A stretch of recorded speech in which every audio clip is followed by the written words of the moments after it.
Deuxième table ronde de la matinée. Je suis très heureux d'avoir été associé à cette belle journée d'études, même si malheureusement je ne peux pas la suivre dans son intégralité. Mais j'ai néanmoins beaucoup appris déjà ce matin et je ne doute pas d'apprendre beaucoup encore par la suite. Alors on a quatre intervenants, oui on peut dire ça, Réjeanne Amus-Vallée, qui est professeure en études en sociologie filmique et visuelle, yes, au sein de l'université Évry Paris-Saclay, centre Pierre Naville, où elle dirige le master Images et sociétés, documentaire et sciences sociales. Et je suis complet, je fais mes fiches, etc. J'ai même le titre du dernier ouvrage paru, 2020, si je ne me trompe pas, Le gouffre au cinéma, de la gaffe au faux raccord. Malheureusement, on ne vous entendra pas sur ce sujet, mais ça serait tout à fait intéressant. Et donc vous présentez une communication à deux voix et quatre mains avec Manon Contreras, c'est ça, qui est doctorante, donc sous votre direction, ainsi que celle de Sylvain Connor, qui travaille sur donc, les pratiques professionnelles des photojournalistes, oui. C'est bien ça. Et vous allez donc présenter une communication sur, qui va permettre de présenter, d'analyser le fond tac au tac de la photothèque de l'INA. Bien, merci beaucoup. Merci aux organisateurs, en particulier merci à Guillaume pour nous avoir proposé ce magnifique mystère à explorer, c'est-à-dire les 991 photos qu'on va vous présenter rapidement ici. Hein. Et merci à Véronique Clavier qui nous a éclairé complètement sur ce fond photographique, donc à l'INA, à la photothèque, et qui pourra peut-être répondre aussi à d'autres questions complémentaires. Donc merci encore de nous avoir aidés pour cette exploration, cette aventure. Vous allez voir qu'on va vous présenter plutôt un état des lieux. Hein. On est en cours d'exploration des 991 photos du fond. Et ça nous permettra aussi d'expliquer un petit peu comment on a travaillé pour l'exposition photo que vous avez un petit peu partout ici et que nous espérons que vous avez le temps de regarder ou que vous regarderez après notre communication. Donc dans les 20 minutes, on va revenir en deux temps hein, sur la manière dont on a travaillé. D'une part, on va vous proposer un regard global sur les 27 reportages plus un, je vais vous expliquer pourquoi plus un juste après, voir les récurrences, mais aussi les exceptions dans les 991 photos qu'on a pu étudier. Et puis, se poser une double question. Hein, d'une part, ce qu'on apprend sur les coulisses de l'émission, dans une optique un peu génétique des œuvres, hein, qui m'intéresse particulièrement. Et puis, d'autre part, sur les choix des photographes. Donc là, c'est plutôt l'expertise de Manon qui rentrera là-dessus, c'est-à-dire qu'est-ce qu'on prend en photo, pourquoi, sachant qu'évidemment, il y a encore beaucoup de mystères. On va lever un tout petit morceau sur le mystère des 991 photos, mais d'une part, évidemment, tous les enregistrements n'ont pas donné lieu à des reportages. Hein. On a 27 reportages. Alors, certains reportages vont en fait être l'occasion de plusieurs émissions, puisque plusieurs émissions étaient tournées le même jour ou sur une semaine, par exemple, sur plusieurs jours. On trouve néanmoins donc les 27 plus 1 reportages entre 1969 et 1974, donc vraiment dès le début et jusqu'à la fin de l'émission, on va trouver ce type de travail. Donc le fond photographique, évidemment, est un fond incroyablement riche, mais comme tout fond, il y a un certain nombre d'éléments hein, qui manquent, qui parfois, au hasard de nos explorations, on s'est rendu compte qu'en fait le premier reportage n'était pas le premier reportage, mais on a découvert qu'il en manquait un et qui était, comme vous le voyez ici, exclusivement sous forme de planche contact. Manifestement, il n'y a plus les pellicules, hein, si entre-temps le film a été retrouvé, vous allez nous dire, mais il y a des trous, il y a des manques, comme tout fond photo, donc on va vraiment travailler sur les 991 photos, sachant qu'évidemment, peut-être qu'il y en a eu d'autres, peut-être qu'on va en retrouver d'autres, donc on est sur un état des lieux, là, maintenant, tout de suite, autour de ces 991 photos. On va s'intéresser donc sur les choix des photographes, vous le voyez ici, hein, sur les 27 reportages, hein, je vais mettre de côté le plus, hein, qui est uniquement composé de planches contact et pour lesquelles c'est un peu difficile à travailler de manière individuelle. On s'est rendu compte qu'il y avait vraiment une répartition assez nette, comme vous le voyez ici. Hein, 513 photos ont été effectuées par le service de la recherche, et en particulier, évidemment, Laszlo Ruska, qui a été cité tout à l'heure, donc très présent sur la moitié des photos qu'on a aujourd'hui dans ces 991, ce corpus de 991 photos. On a Michel Lioré qui apparaît une fois, donc toujours du service de la recherche, et puis deux non identifiés pour le fameux reportage à New York, qui fera l'objet d'ailleurs d'une conférence ultérieure. Le reste est réparti entre plusieurs photographes, hein, essentiellement autour du service de la production. Alors évidemment, mystère, on ne sait pas pourquoi certaines émissions ont été photographiées plutôt que d'autres, donc ça c'est point d'interrogation. Alors parfois, dans le contenu même, on a émis un certain nombre d'hypothèses. Par exemple, quand on a une émission autour d'une vache, s'est dit, bah tiens, la vache semblait peut-être un peu hors de l'ordinaire, une vache vivante à ramener sur le plateau. Donc on peut supposer que la vache était un événement en soi suffisant pour nécessiter la venue d'un photographe de plateau. On a vu par exemple que tout au long de notre corpus, on a des dessinateurs récurrents, hein, on va avoir énormément de portraits, puis petit à petit ça s'estompe, et puis quand on a des nouveaux venus, tout d'un coup, là, on fait venir un photographe de plateau. Donc on a émis des hypothèses sur les raisons, mais on n'a finalement pas d'informations fiables sur pourquoi ça a été telle émission et pourquoi on a décidé de prendre plutôt ce type de photographie plutôt qu'une autre. Donc il faut le faire en méthode déductive en partant de ce qu'on a aujourd'hui, c'est-à-dire les 991 photographies. Dans ces 991 photos, on a trouvé des traits marquants et on a essayé de recouper dans des familles, hein, sans faire de typologie outre mesure. On a constaté qu'il y avait une place très importante des portraits, donc 314 photos sur les 991 concernent des portraits, comme vous le voyez dans la planche tout au fond, que je vais vous commenter rapidement. Un tiers, en gros, ça se répartit à peu près à 3 tiers, hein, un tiers autour des portraits, et en particulier les portraits du producteur, hein, Jean Frappat est très présent dans les photos qu'on a pu étudier. Un deuxième tiers sur l'ambiance plateau, donc ça c'est assez classique bien sûr, quand on est un photographe de plateau, l'ambiance ça fait partie des éléments, et en ce qui nous concerne ça va donner beaucoup d'informations sur les coulisses, hein, ces ambiances, qu'est-ce qui se passe dans le off, dans le temps d'attente par exemple, parce qu'évidemment les dessinateurs ne dessinent pas aussi vite que ce qu'on peut voir dans les montages de 13 minutes. Et puis évidemment la question du dessin, et on a vu qu'à peu près un tiers des photos étaient consacrées au dessin en train de se faire, et en particulier au fait que le dessin est présent partout, non seulement sur le tableau principal, mais aussi, vous l'avez vu, sur d'autres objets et sur les genoux, enfin un petit peu une contagion du dessin. Donc on s'est intéressé à ces 3 phases et ça nous a permis de sortir un certain nombre de planches photographiques qui sont évidemment un extrait, c'est-à-dire que là vous avez une centaine de photographies sur les 991 du fond, donc c'est un petit échantillon par rapport à notre analyse et à notre lecture. Donc comme vous voyez, les portraits sont très importants, on voit que les dessinateurs parfois vont même poser, vont regarder clairement le photographe. Quelque chose qui est très présent dans les premiers reportages photographiques, hein, les reportages photographiques du début sont quasi exclusivement consacrés aux portraits de dessinateurs, et ces dessinateurs sont extrêmement bien référencés. On voit que dans le fond, on arrive à presque identifier tout le monde de manière assez marquée. Alors évidemment, il y a plusieurs fils qu'on n'a pas pu tous suivre, mais qu'on vous propose ici pour la réflexion. D'une part, voir aussi l'évolution. Là, vous avez Jean-André Laville de 69 à 73, et en haut, c'est un photographe, donc Risca Laszlo, et un autre photographe en bas, Daniel Lefebvre. Donc ça permet de voir aussi à la fois la récurrence et en même temps les petites différences entre photographes, et puis évidemment le temps qui passe et la spécificité de ces traces. Autre proposition, c'est intéressé à voir comment dans un même reportage photographique, alors on est en pellicule bien sûr, hein, on a certaines bobines, on ne va pas non plus prendre énormément de photos, hein. Le plus gros reportage photographique est composé de 131 photos, donc c'est à la fois beaucoup bien sûr et en même temps pas tant que ça. Et on a vu comment dans certains cadres on va par exemple tâtonner, chercher, avoir des photos plus ou moins posées, plus ou moins ludiques d'ailleurs, comme vous ne l'avez peut-être pas vu, mais on a des jeux avec la moustache, on a des clins d'œil de connivence, donc il y a vraiment un travail fort de ce portrait et la manière dont on va retrouver tout au long de notre corpus la place de ce portrait. En particulier, donc, le producteur est très présent. On voit Frappat dans quasiment tous les reportages, pas tous, mais quasiment.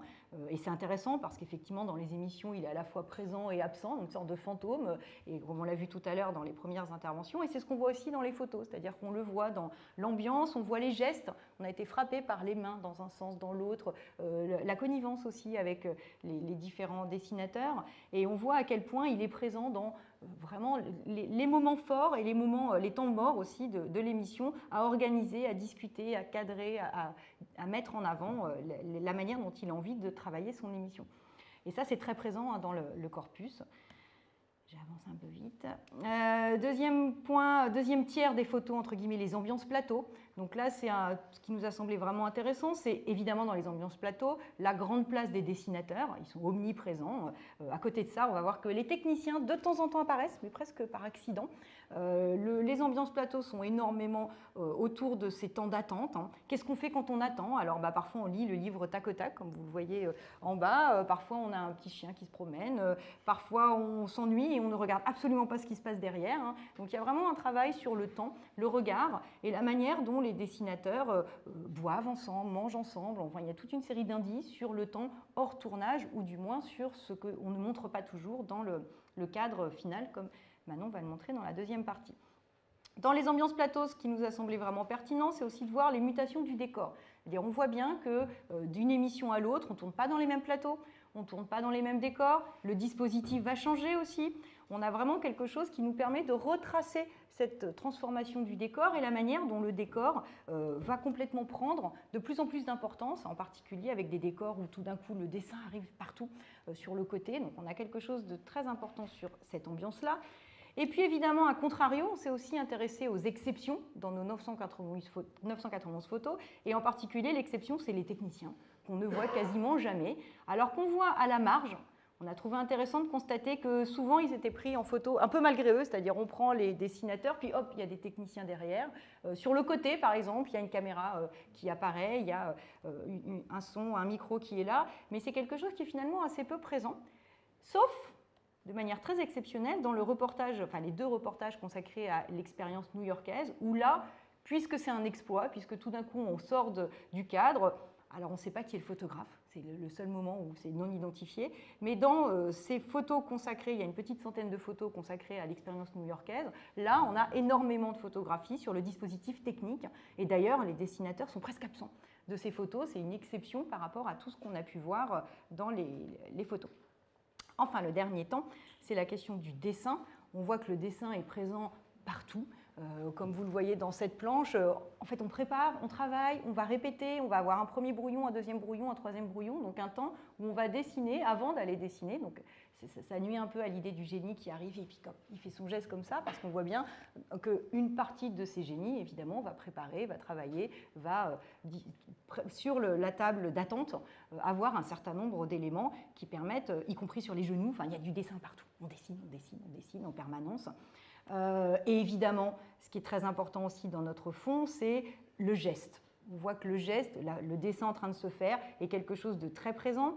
On le voit avec la question du dispositif. Le fond photo permet aussi de montrer la manière dont on va mettre parfois directement les dessinateurs en même temps. On l'a vu tout à l'heure dans les émissions diffusées ce matin. Parfois chacun son tour. On voit bien qu'il y a un travail très important sur les différentes contraintes. La contrainte, c'est ce qui permet aussi de lancer l'imagination. Donc la contrainte varie, avec encore une fois la présence de lavage, et puis tout d'un coup la présence d'un objet, puis la présence d'un dessin. Donc il y a une variation des dispositifs qui permet de voir la place du dessin. Et ce qui est très étonnant malgré tout, c'est que le dessin final est quasiment absent du fond photographique. Là, c'est quasiment la totalité des dessins, ou presque, dans le fond photo. Sur les 991 photos, on a à peine 3% des photos consacrées au dessin fini, finalisé. Et en particulier, ce sont des photographies qui sont exclusivement prises au tout début de notre période et quasiment à la fin, dans 3 reportages maximum en l'occurrence, où on voit bien que le dessin fini n'est pas du tout ce que viennent chercher les photographes, sauf que, petit mystère, en rajoutant un peu les mystères, c'est pas le bon PowerPoint, je vais le remettre. Sauf que, petit mystère, grâce à Véronique, on remercie encore, on voit bien, alors je ne sais pas si vous arrivez à lire en haut, sur le côté à droite, il est écrit 6 bobines en couleur. Autrement dit, dans ce cahier consacré au reportage photo, que les photographes remplissaient quand ils ramenaient leur travail, il y a eu 6 bobines en couleur, et c'est marqué 6 bobines en couleur sur les dessins. Donc manifestement, oui, il y a eu des bobines consacrées au dessin, et en particulier des bobines couleurs, alors que les 991 photos qu'on a auscultées sont en noir et blanc. Et la question, c'est où sont-elles, ces photos? Alors, où sont les dessins? Où sont les photos couleurs? Vous voyez qu'il y a encore plein de mystères. Et donc, c'est assez biaisant, parce qu'effectivement, on constate que le dessin n'est pas présent, et en fait, le dessin est très présent, certainement, mais en tout cas, pas dans notre fond.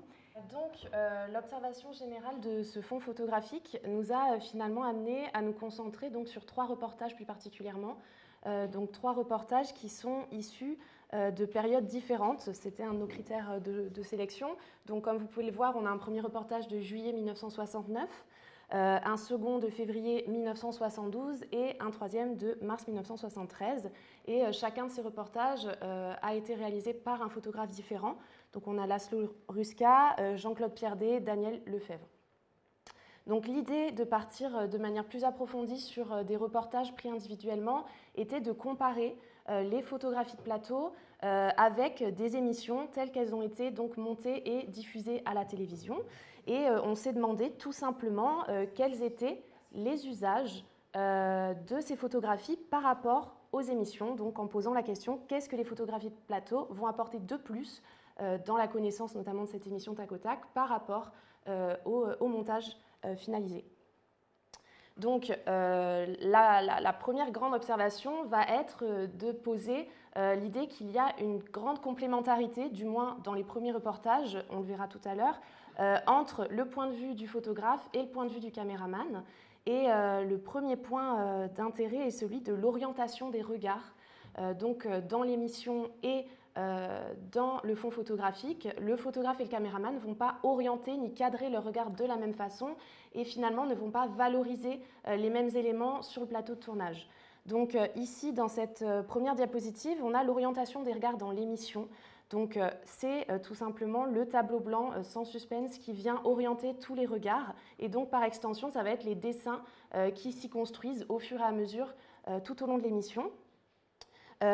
Donc par conséquent, on va avoir dans le point de vue du caméraman énormément de dessinateurs qui vont être montrés de dos ou en périphérie des images, voire qui vont être absents pour favoriser ce tableau blanc. Et on a essayé donc de le restituer au travers de ces 3 reportages. On peut le voir notamment avec l'émission de 1969 en bas à gauche.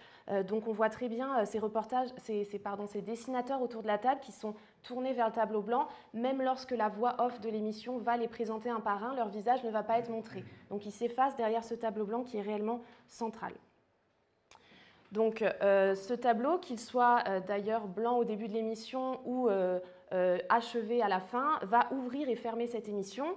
Je vais revenir rapidement dessus puisqu'on a eu l'occasion de l'aborder au début de cette matinée, mais il va également venir ponctuer toutes les manches. Donc à chaque fois qu'un joueur a fini de passer, la caméra va s'attarder sur le dessin finalisé en l'absence de son producteur, et donc le dessin isolé et omniprésent et vient ponctuer l'histoire qui va se construire à l'écran.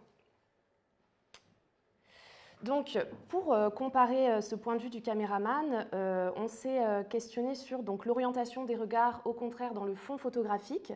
Et pour le coup, ce n'est pas le tableau blanc qui va orienter tous ces regards, mais plutôt la table centrale qui est au cœur de la vie de plateau. Et donc, autour de cette table, c'est le collectif qui va être valorisé, puisque quand l'émission va plutôt s'attarder sur un dessinateur, le photographe va valoriser vraiment les échanges entre les dessinateurs. Et ce qui est intéressant, c'est que le photographe va souvent se positionner à l'endroit où n'est pas le caméraman et donc va prendre le contre-pied de ce regard de la caméra en montrant les dessinateurs de face qui attendent pendant qu'un de leurs camarades passe au tableau. Donc on voit l'envers du décor, ce qui se cache derrière ce tableau blanc. Et donc ça va vraiment valoriser les participants à l'émission et peu finalement leur dessin. Je précise quand même que le tableau blanc n'est pas totalement absent des photos, hein, il est quand même présent, mais c'est un élément parmi d'autres et il est beaucoup moins isolé que dans l'objectif de la caméra. Donc au début, on a voulu faire d'un côté l'émission de 1969 et d'un autre l'émission de 1972 et celle de 1973. C'est la raison pour laquelle on a 2 planches de l'exposition qui sont séparées parce qu'il va y avoir quand même une évolution dans ces regards-là. Au début, dans l'émission de 1969, le regard du caméraman et du photographe sont très différents, mais ils vont peu à peu se rapprocher, les différences vont perdurer, mais on va quand même avoir des intérêts qui se rejoignent, avec notamment dans les émissions de 1972 et 73, les monteurs qui vont accorder plus d'importance au moment hors tableau. On va plus voir les dessinateurs qui préparent leur brouillon dans un coin, on va plus les voir se déplacer dans l'espace et rejoindre cette table, et on va les voir aussi également au travers de plans visage pour valoriser leur identité. Et à contrario, le photographe, notamment dans l'émission de 1972, va prendre beaucoup de photos de dessins finis, et c'est un peu une exception dans ce fond photographique. Donc le deuxième point de comparaison, ça va être les cadrages. Donc comme ça a été évoqué un peu plus tôt ce matin, le caméraman va surtout se concentrer sur des détails et il va surtout utiliser des gros plans, voire des très gros plans qui vont isoler des parties du visage des dessinateurs par exemple, qui vont isoler une main qui dessine sur le tableau ou comme ici une partie du dessin avec un petit nuage qui a l'air isolé du reste du dessin. Et au contraire, on va avoir moins de plans larges, moins de plans d'environnement, et on va moins voir, comme je le disais, ces dessinateurs comme collectifs. Les cadrages dans les photographies sont donc à l'opposé, ils sont plus larges et ils vont valoriser l'environnement dans lequel les dessinateurs vont se déplacer, vont travailler au brouillon, vont échanger, etc. Et ce qui est intéressant, c'est que même dans les photographies de dessin en train de se faire, donc quand le dessinateur est au tableau, l'environnement va quand même être valorisé. On va quand même avoir des plans plus larges que celui de la caméra, avec la visibilité du dispositif technique de dessin. On voit le pied du tableau, parfois on voit des micros suspendus, on voit les fils, etc. Donc on voit bien que finalement le champ du visible du photographe est beaucoup plus libre que celui du caméraman, évidemment, puisqu'il ne va pas devoir respecter cette contrainte de l'espace du plateau en tant que tel. Donc ça en vient du coup à cette première conclusion, l'idée qu'il y aurait deux champs du visible différents entre le photographe et le caméraman. Et donc, pour répondre à la question quels sont les usages intéressants des photographies, c'est tout simplement que la photographie de plateau va donner accès au non visible de l'émission, à ce que le spectateur n'a pas l'habitude de voir, voire ne voit quasiment jamais. Donc ça va être la disposition de l'espace, la construction de l'environnement, la vie de plateau, etc., qu'on a notamment restitué dans la planche décor.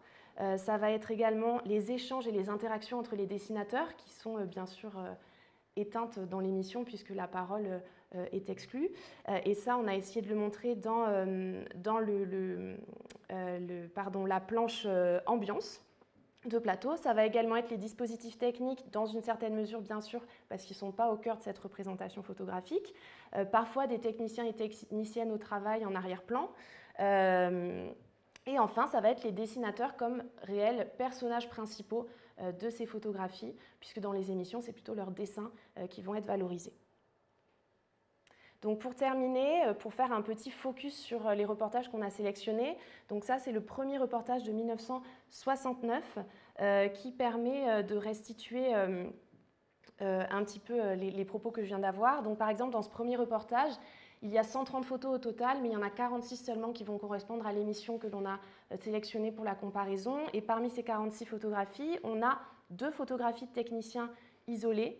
On va avoir 18 portraits, ce qui est un chiffre important, mais au début, comme l'expliquait Réjeanne, on avait énormément de portraits photographiques des participants. Et puis, on va avoir une majorité également de dessins d'ambiance, comme vous pouvez voir, et ils rendent visibles en tout cas certains éléments du dispositif technique, avec ses fils au plafond, le dispositif d'éclairage, les morceaux de caméra qui interviennent en périphérie de l'image, etc. Les reportages de 1972 et 1973 sont également intéressants pour mettre en avant le fait que le photographe va visibiliser également les moments hors tournage, donc notamment avec l'intervention du producteur Jean Frappa qui vient discuter avec les participants, avec des techniciens qui peuvent parfois passer sur le plateau et se retrouver donc sur la photographie, et avec des moments d'échange en dehors du moment de dessin sur le tableau principal. C'est également ces reportages qui donnent une grande visibilité au travail de brouillon, parce qu'on voit beaucoup les dessinateurs préparer leur passage, et ça c'est quelque chose qui est quand même très rare dans le montage des émissions diffusées. Alors pour faire un rapide bilan de ce travail d'analyse du fond photographique, je peux déjà dire que c'était très intéressant de se pencher sur ce fond photographique-là, qui est immense, qui est très riche, qu'il faudrait encore approfondir, et qui apporte plein d'informations sur les émissions et sur la manière dont elles sont construites, et aussi sur la manière dont elles évoluent bien sûr dans le temps. Donc elles permettent notamment d'accéder, comme je le disais, au non visible, à ce que le spectateur ne voit pas et ne connaît pas. Elle permet aussi d'accéder à ce plateau de tournage qui aujourd'hui n'existe plus en tant que tel, et donc qui permet une immersion sur ce plateau de tournage disparu, et donc d'observer des évolutions dans la construction des reportages photographiques et des émissions, en s'intéressant notamment à l'évolution de ce qui est considéré comme à représenter dans ces émissions-là. Donc comme je le disais, il faudrait bien sûr approfondir cette analyse qui nous a beaucoup intéressés. On pourrait totalement continuer à approfondir les analyses individuelles de reportages en les poussant jusqu'en 1974, qui est donc la date du dernier reportage photographique dont on dispose. Et on pourrait également aller fouiller du côté d'autres angles d'analyse en s'intéressant aux moments d'exception, aux moments décalés, parfois aux mises en scène humoristiques de l'émission qui sont restituées dans les fonds photographiques aussi. Et puis poser la question de la présence, ou plutôt de la non-présence des femmes dans l'émission, mais aussi dans le fond photographique, parce qu'on a quelques photographies de femmes, mais elles sont très minoritaires. Et je terminerai sur ce mot-là. Merci beaucoup.